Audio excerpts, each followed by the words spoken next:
माता जी को अशेष कृतज्ञता कि हम लोग सब यहाँ पर इकट्ठा हो पाए हैं। मैं ये टॉपिक के ऊपर जानने से पहले कुछ पॉइंट ऐड करना चाहूँगा। जो भी सारा क्वेश्चंस हुआ, पहला क्वेश्चन जो सर का था कि इवोल्यूशन के बारे में, कि जो इवोल्यूशन का पिक्चर दिखाया गया था वहाँ पर सिर्फ फिजिकल स्टेट में उसका इवोल्यूशन हो रहा था। अगर देखेंगे तो बंदर थे, बंदर को जब पूछा गया कि आप मानव बनोगे तो बोला कि मानव कैसा होगा, तो उसको बताया गया कि तुमको अगर बताया गया तो तुम समझ नहीं पाओगे कि मानव कैसा होगा। तो आपको अगर तुमको अगर तुम्हारे भाषा में ही समझाया जाए तो ये है कि मानव के पास पूछ नहीं होगा, तुम्हारे पास जो पूछ है मानव के पास नहीं होगा। तो बहुत सारे बंदर बोले कि पूछ नहीं होगा तो कैसे होगा, पूछ नहीं होगा तो हम लोग कैसे जी पाएंगे, पूछ ही तो हम लोग का गरिमा है। लेकिन कुछ बंदर थे जो कि प्रयास किए कि अगर हमसे कुछ बेहतर है तो हम उसके लिए जरूर जाएंगे। अभी देखिए हम लोग मानव बन गए हैं, हम लोग को पूछ का जरूरत होता है। अगर एक पूछ होता तो कितना हम लोग को डिफिकल्टी होता, उसके लिए फिर अलग से ड्रेस भी सिलवाना पड़ता पूछ रखने के लिए। अभी पूछ का कोई जरूरत नहीं है। तो वो मानव होने के बाद ही समझ पाएंगे, बंदर नहीं समझ पाएंगे अगर समझाएंगे। लेकिन अगर वो विश्वास करेंगे कि उससे भी कुछ एक बेहतर चीज है और उसके लिए हम लोग को अभी से स्टार्ट करना है, तभी जाके वो मानव बन सकते हैं। तो ये जो इवोल्यूशन में हम लोग देखे, सिर्फ शारीरिक स्तर में उन लोग का चेंजेस नहीं आया, उनका जो प्राणिक स्तर में है, उनका मानसिक स्तर में है, मेंटल, वाइटल एंड फिजिकल। और जो इंसान के पास जो एक एडिशनल चीज है जिसके बारे में बता रहे थे, that is the psychic being which is the direct force of the divine. भगवान का डायरेक्ट प्रेजेंस मानव के अंदर जो बीइंग है वो है साइकिक बीइंग, जो कि हमारा जो नेक्स्ट स्टेज के लिए हम लोग को हेल्प कर सकता है। नहीं तो हम लोग अगर देखेंगे कि हम लोग डेवलप कर रहे हैं, किस अवस्था में हम लोग उसको डेवलपमेंट मान रहे हैं। अभी अगर हम लोग करंट सिचुएशन देखें, जो रसिया और इसका यूक्रेन का चल रहा है वार, सेम सिचुएशन अगर आप बहुत साल पहले देखते, इंसान के पास जब कुछ नहीं था वो लोग एक दूसरे को पत्थर मार रहे थे, आज एटम बम मार रहे हैं। That is the development. हम लोग बोल रहे हैं कि साइंस डेवलप कर रहा है, लेकिन जब तक कॉन्शियसनेस में डेवलपमेंट नहीं होता है तब तक हम लोग का ट्रू डेवलपमेंट नहीं है। तो दैट कॉन्शियसनेस का ही डेवलपमेंट का जरूरी है। और भगवान कौन है? जो हम लोग को हेल्प करते हैं हर वक्त। हम लोग जिस अवस्था में हैं उससे एक नेक्स्ट अवस्था में जाने के लिए, हमारे कॉन्शियसनेस में हम लोग डेवलप करने के लिए, वही है भगवान। उनको हम लोग कोई एक स्वरूप में, कोई मंदिर में, कोई मस्जिद में, कोई एक फिगर में बांध के नहीं रख सकते। और बहुत सारे टाइम में क्वेश्चन भी होता है कि उनको तो देखे ही नहीं है, उनका एग्जिस्टेंस को कैसे बिलीव करें। बहुत चीज है हम लोग नहीं देखे हैं। जैसे हमारे ही शरीर में, हमारे शरीर के अंदर जो है वो पार्ट आप देखे हैं? नहीं देखे हैं, लेकिन देखने का प्रोसेस है। अगर आप एक्सरे करेंगे तब जाके दिखेगा। तो वो प्रोसेस है योगा, जो वो प्रयास है योगा, जिसमें कि हमारे अंदर जो भगवान है उनसे संयुक्त होने के लिए हम लोग प्रयास करते हैं। जैसे ये वेयर है, वेयर में इलेक्ट्रिसिटी हर जगह पर है, लेकिन हर जगह पर रोशनी आता है क्या? नहीं आता है। जहां पर आप उसके लिए व्यवस्था किए हैं वहीं पर ही रोशनी आता है। जहां पर बल्ब लगाए हैं, होल्डर लगाए हैं, वहीं पर ही उजाला आता है। तो वो प्रस्तुति हम लोग को करना पड़ेगा। नहीं तो हम लोग सिर्फ बोलेंगे भगवान तो हर जगह पर है, हर वस्तु पे है, सिर्फ बोलने के लिए बोल देते हैं। लेकिन हमारा प्रस्तुति क्या है? वो प्रस्तुति है मतलब योगा, जिसमें कि हम लोग प्रयास करते हैं भगवान के साथ संयुक्त होकर करने के लिए जो भी चीज कर रहे हैं। अगर वो नहीं करते हैं तो हमारा जीवन व्यर्थ है। हम लोग सोच रहे होंगे कि इतना बड़ा पोजीशन मिल गया, इतना अच्छा सैलरी मिल रहा है, लेकिन that is nothing if we are not united with the divine, then that has no significance. जैसे क्या हुआ था, एक बार दो आदमी थे, दो आदमी एक बड़ा सा फील्ड में काम कर रहे हैं। क्या फील्ड में काम कर रहे हैं। एक आदमी गड्ढा खोद रहा है और दूसरा आदमी जो है वो गड्ढे को बंद कर रहा है। ऐसे करके दिन भर वो लोग काम कर रहे हैं। एक जन गड्ढा खोदा है और एक जन गड्ढा बंद कर रहा है, फिर साइड में और एक गड्ढा खोद रहे हैं, फिर साइड में और एक गड्ढा बंद कर रहे हैं। तो बाहर से एक आदमी आके देख के वो परेशान हो गया कि ये कर क्या रहे हैं एक्चुअली। तो उन लोग से पूछा कि आप क्या काम कर रहे हो, गड्ढा खोद के गड्ढा बंद करने का क्या काम है। तो उस टाइम में उनमें से एक जन बोला कि देखो ये जो काम था इसके लिए 3 जन को अपॉइंट किया गया था। मेरा काम था गड्ढा खोदना, दूसरा पर्सन का काम था कि वो गड्ढे में एक पौधा लगाना, और तीसरा पर्सन का काम था कि पौधा लगाने के बाद फिर गड्ढे को बंद कर देना। आज दिन में क्या हुआ है, वो सेकंड पर्सन एब्सेंट है। तो हम लोग तो अपना काम कर रहे हैं। एक्चुअली में वो लोग अपना काम कर रहे थे या नहीं कर रहे थे? कर रहे थे, लेकिन कुछ काम हो रहा था। गड्ढा खोद के गड्ढा बंद करना क्या काम है, क्या रिजल्ट है उसमें? वही पौधा है हमारे जीवन में spirituality, to discover the divine in our life. अगर वो नहीं कर रहे हैं, हम लोग सोच रहे होंगे कि हम लोग बहुत कुछ कर लिए हैं, लेकिन वो वही गड्ढा खोद के गड्ढा बंद करने का टाइप का ही काम होगा। जब तक हम लोग पौधा नहीं लगाते हैं तो जीवन का कोई मूल्य नहीं होता है। एंड उसके लिए जो बराबर हमको हेल्प करते हैं वही है भगवान। और वो सिर्फ मंदिर मस्जिद या कहीं बाहर में सीमित नहीं है, वो हमसे अलग नहीं है जो कि सिर्फ हम लोग को सजा देने के लिए आए यहाँ पर है। वो हमारे अंदर है, हमारे हृदय में है, और हर वक्त हमको हेल्प करने के लिए वो हमारे पास है। हम अगर हम लोग शांत रह पाएंगे तभी जाके उनका आवाज सुन पाएंगे। तो ये था मतलब आज का, मैं थोड़ा पॉइंट ऐड करने वाला था इसमें। तो हमारे पास टाइम है ना, मतलब कब तक का समय है ये? और 15 मिनट्स का समय है। तो जैसे कि श्री अरविंद जी के बारे में बताया गया, श्री अरविंद जी और माता जी, ऐसा कोई भी टॉपिक नहीं है, ऐसा कोई भी विषय नहीं है जिसके के बारे में वो नहीं बोले। और खासकर टीचर्स के लिए, जैसे कि हम लोग अगर ये वाला प्रोफेशन चूज किए हैं, हम लोग जानते हैं कि teaching is a Nobel profession, और एक टीचर के पास एक युग को चेंज करने का कैपेसिटी रहता है। जितने भी स्टूडेंट्स के साथ 4 to 5 इयर्स के स्टूडेंट्स के साथ हम लोग एक ईयर में ही इंटरैक्ट करते हैं, मतलब एक युग तक हम लोग अपना मैसेज कन्वे कर सकते हैं, उतना कैपेसिटी है एक टीचर के पास। बट एक टीचर का ट्रू रोल क्या है? अगर कोई बोलना चाहेंगे सर, एक आइडियल टीचर का ट्रू रोल क्या है, क्या सोचते हैं? बच्चे को सही दिशा दिखाना। बच्चे को सही दिशा दिखाना। Thank you. और कुछ?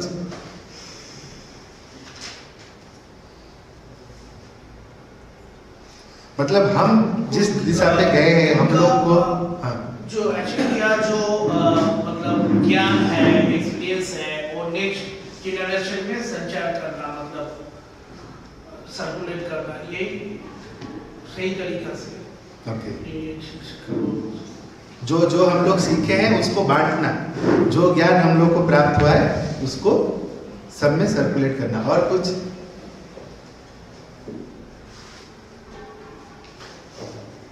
देखिए, हर बच्चा में कुछ ना कुछ एक यूनिकनेस रहता है। हम लोग का जो एजुकेशन सिस्टम है, हम लोग क्या करते हैं, सेम चीज हर किसी को देने के लिए कोशिश करते हैं, लेकिन हर बच्चा तो अपने आप में यूनिक है। जैसे यहाँ पर हम लोग स्कूल कॉलेज खोले हैं, एक बार डिसाइड हुआ कि एक जंगल में भी एक स्कूल खोला जाएगा, एनिमल्स लोग वो स्कूल में पढ़ेंगे। तो उसमें कौन कौन स्टूडेंट थे? हाथी था, मछली था, बंदर था, सबका सेम टेस्ट हुआ। पहला टेस्ट हुआ पेड़ चढ़ने का, तो उसमें बंदर टॉप कर गया, लेकिन हाथी पेड़ तोड़ सकता है, चढ़ तो नहीं सकता है, और मछली तो छोड़ दीजिए। फिर नेक्स्ट हुआ स्विमिंग का टेस्ट, उसमें ना हाथी जा पाएगा ना बंदर जा पाएगा, लेकिन मछली फास्ट हो गया। तो वैसे ही टाइप का ही हम लोग एजुकेशन को करने के लिए मतलब सिस्टम है हमारा यहाँ पर। लेकिन जो ट्रू टीचर है, जो आइडियल टीचर है, वो हर वक्त वो बच्चे में जो यूनिकनेस है वो आइडेंटिफाई करने के लिए कोशिश करता है, और उसको अगर वो आइडेंटिफाई कर पाएगा तभी जाके वो उसको सही डायरेक्शन दे पाएगा। क्योंकि बच्चा जो है वो एक्चुअली खुद ही एक्सप्लोर करता है चीज, बट हम लोग को जानना है कि उसका जो इंटरेस्ट है वो कहाँ पर है, उसका जो यूनिकनेस है वो कहाँ पर है। जैसे क्या हुआ था, एक बार एक बच्चा, उसको अल्फाबेट वो नहीं सीख पा रहा था, ABCD। बहुत सारे टीचर आए, बोल रहे थे कि A for Apple, B for ball, लेकिन उसको कोई भी अल्फाबेट सिखा ही नहीं पा रहे थे। सभी टीचर उसको रिजेक्ट किए कि ये बच्चा पढ़ने लायक नहीं है, इससे नहीं हो पाएगा। लेकिन और एक टीचर आए, वो डायरेक्टली जो उनको मालूम है कि A for Apple, B for ball, वो सिखाने के लिए कोशिश नहीं की। वो पहले वो बच्चे के साथ इंटरेक्ट किए, उसका जहां जहां पर इंटरेस्ट है वो जानने के लिए कोशिश की, और तब जाके उनको मालूम पड़ा कि वो बच्चे का इंटरेस्ट है व्हीकल में। उसके पास बहुत सारा टॉयज कार है, बहुत सारा वैरायटी का वो मतलब टॉयज व्हीकल रखा है। अभी उनको मिल गया कि कैसे सिखाना है, क्योंकि हम लोग अगर वो नहीं जान पाएंगे तो राइट वे ऑफ सिखाना भी हम लोग नहीं आइडेंटिफाई करते हैं। उसके बाद वो क्या किए ना, एक रेत का लेयर बनाए, और उस रेत के लेयर में उनको जो अल्फाबेट सिखाना था वो वैसे ही अल्फाबेट का एक रास्ता बनाते थे कि देखो ये रास्ता है, ऐसे करके तुम्हारा व्हीकल गया है, और ये रास्ते का नाम है A। दूसरा एक रास्ता है वो ऐसा है, उसका नाम है B। और वो बच्चा एक ही बार में सीख गया कि ये इसको A रास्ता बोलते हैं, इसको B रास्ता बोलते हैं।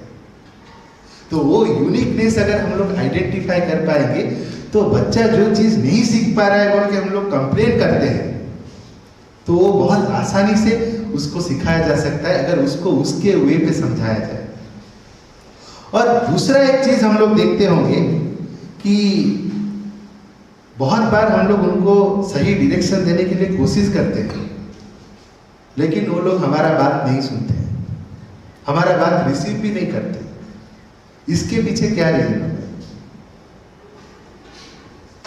हम लोग तो उनके ही बेहतर के लिए ही जो भी सजेशन देते हैं, लेकिन वो लोग नहीं एक्सेप्ट करते।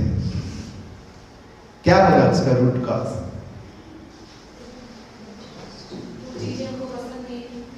हाँ, बहुत सारा जो उनका इंटरेस्ट उसमें नहीं है, उनका इंटरेस्ट कोई अलग डायरेक्शन में है, इसीलिए वो लोग नहीं ले पाते।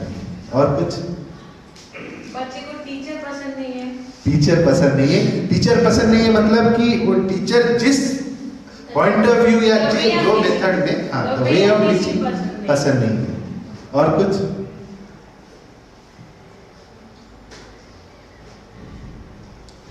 देखिए, बच्चा एक्चुअली हम लोग सोचते हैं कि उसको बोलने से वो सुनेगा, बट वो हम लोग को देख के सीखता है। अगर जो चीज उसको हम लोग बता रहे हैं या सिखाने के लिए कोशिश कर रहे हैं, अगर हम उसका ही एक लिविंग एग्जाम्पल हम लोग खुद नहीं बनेंगे तो बच्चा कैसे सीखेगा? अगर हम लोग एक लिविंग एग्जाम्पल बन पाएंगे तब उसको और बोलने का भी जरूरत नहीं रहेगा। जैसे स्वामी विवेकानंद जी, उनके जो गुरु थे रामकृष्ण परमहंस, उनके पास एक जन माता कंप्लेन करने के लिए गए अपने बेटे के लिए कि मेरा बेटा बहुत मिठाई खाता है, आप उसको बोलिए कि वो मिठाई नहीं खाए। तो रामकृष्ण जी बोले कि ठीक है, आप 15 दिन के बाद आओ। 15 दिन के बाद आने के लिए बोले, तो माता जी भी उसको 15 दिन के बाद लेके आए। तो तब जाके जब वो अपने बच्चे से मिले वो गुरुजी, वो बोले कि ठीक है, मिठाई सेहत के लिए अच्छा नहीं है, आप मिठाई ज़्यादा मत खाना, कंट्रोल में खाना। तो माता जी को समझ में नहीं आया, अगर यही बात बोलना था तो 15 दिन के बाद क्यों बुलाए, तभी तो बोल सकते थे। तो जाके पूछी गुरुजी से, गुरुजी बोले कि आप जब उसके बारे में कंप्लेन करने के लिए आए थे तब मैं खुद ही ज्यादा मिठाई खा रहा था। तो ये 15 दिन जो समय है ये मैं लिया अपने आप को सुधारने के लिए, और उसके बाद जाके मैं उसको बोला। आप देखे होंगे भी आपके लाइफ में एक अच्छा चीज आप बहुत जन से सुने होंगे, लेकिन कोई एक ऐसा व्यक्ति होगा जिससे कि आप सुनेंगे और वो आपके हृदय को स्पर्श कर जाएगा। क्यों? क्योंकि जो उसको खुद प्रैक्टिस करता है उसका वर्डिंग का एक अलग ही वाइब्रेशन रहता है, नहीं तो एक डायरेक्ट बोलने के टाइप के ही हम लोग बोलते हैं जो सुनते हैं। तो वो एक लिविंग एग्जाम्पल होना चाहिए। और श्री अरविंद जी बोले हैं कि there are 3 fundamental principles of teaching, और जो पहला फंडामेंटल प्रिंसिपल है वो सुन के आप ताजुब हो जाएंगे। वो है कि nothing can be taught, nothing can be taught. Nothing can be taught का मतलब क्या है कि एवरीथिंग कैन बी लर्न।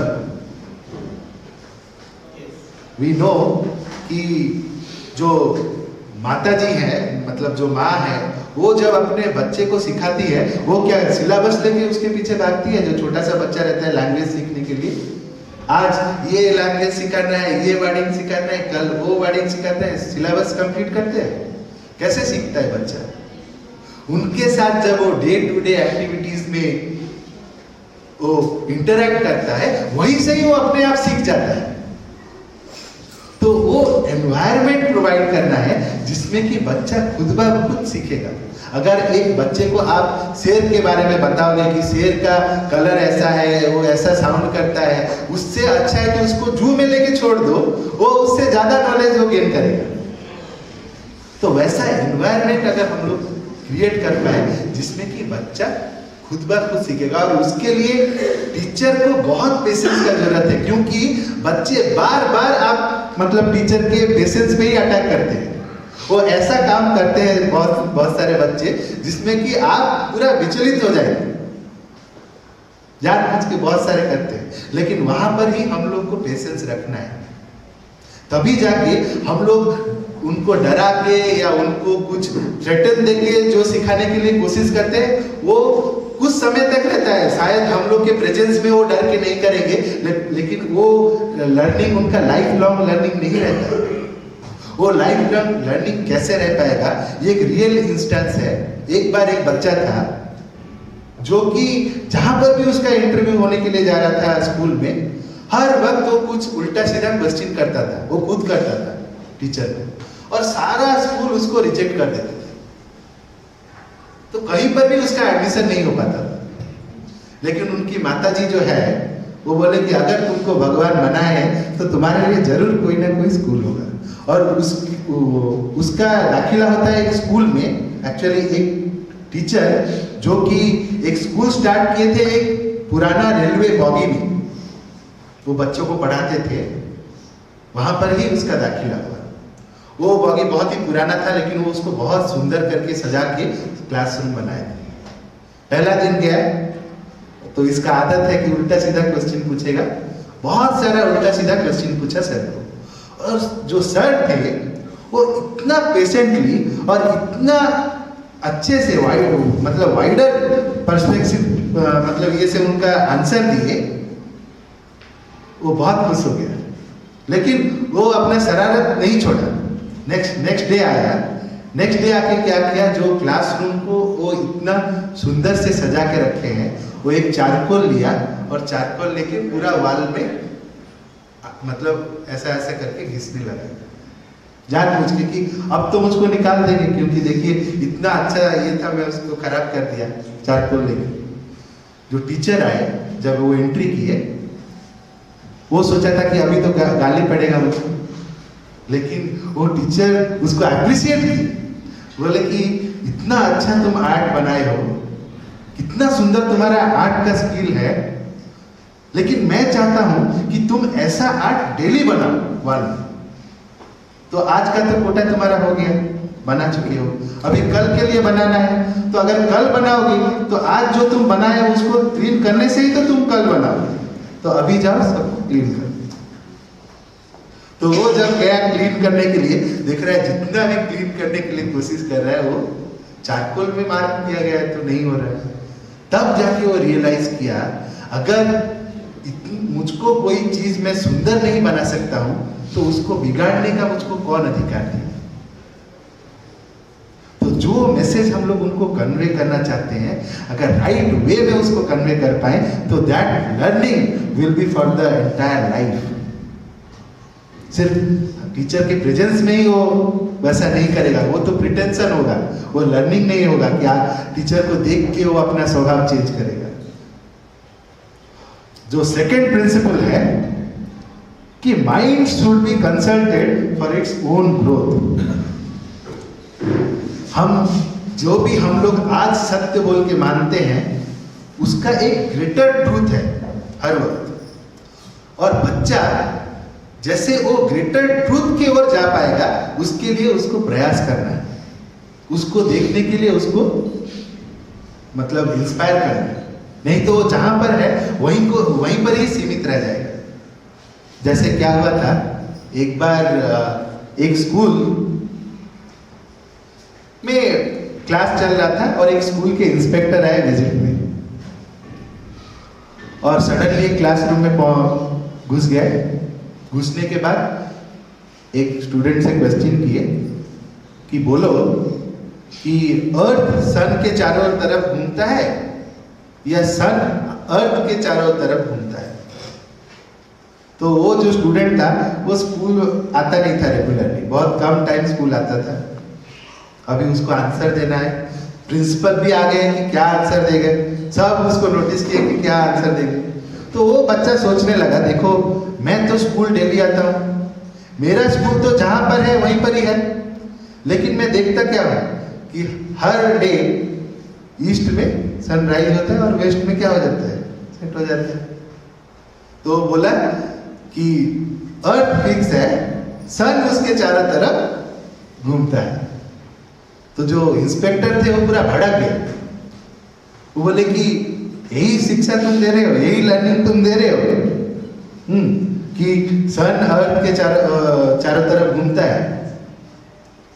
वो जो टीचर थे वो बोले कि देखो 5 महीना हुआ हम लोग को सैलरी नहीं मिला है, अगर नेक्स्ट 5 मंथ्स भी हम लोग को सैलरी नहीं मिलेगा, ना अर्थ घूमेगा ना सन घूमेगा, हम लोग दोनों को बंद कर देंगे।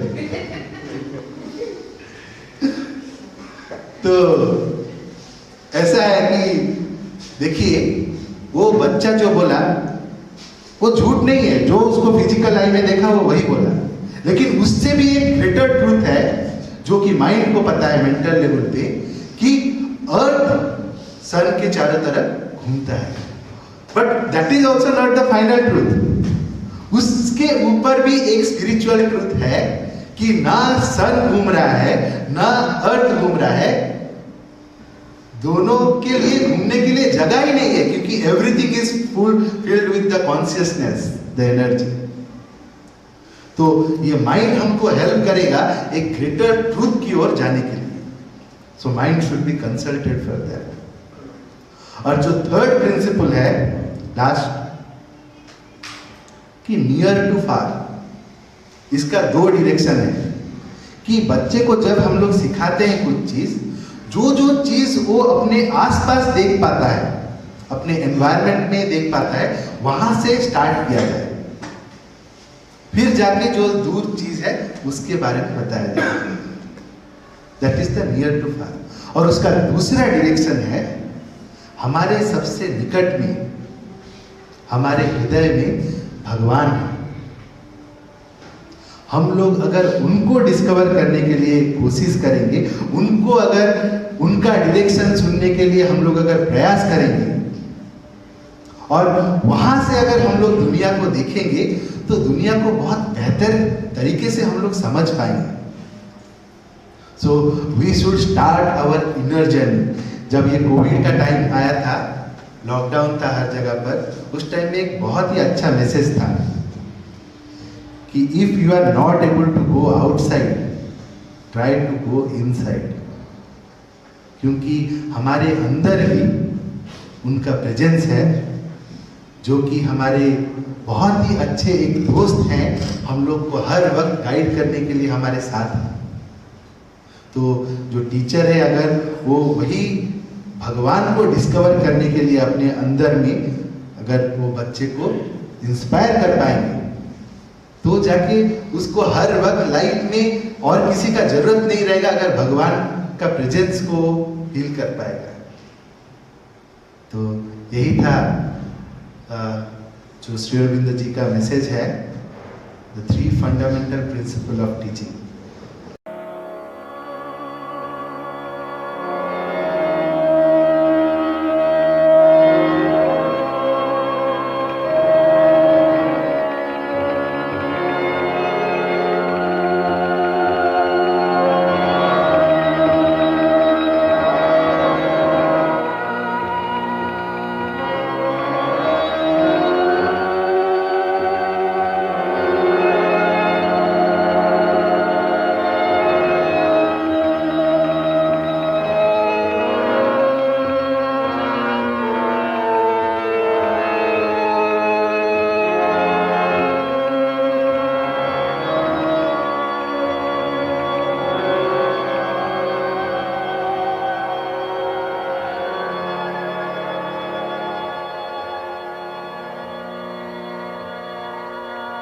A vision meets her of supernal powers that draw her as if mighty kinsmen lords.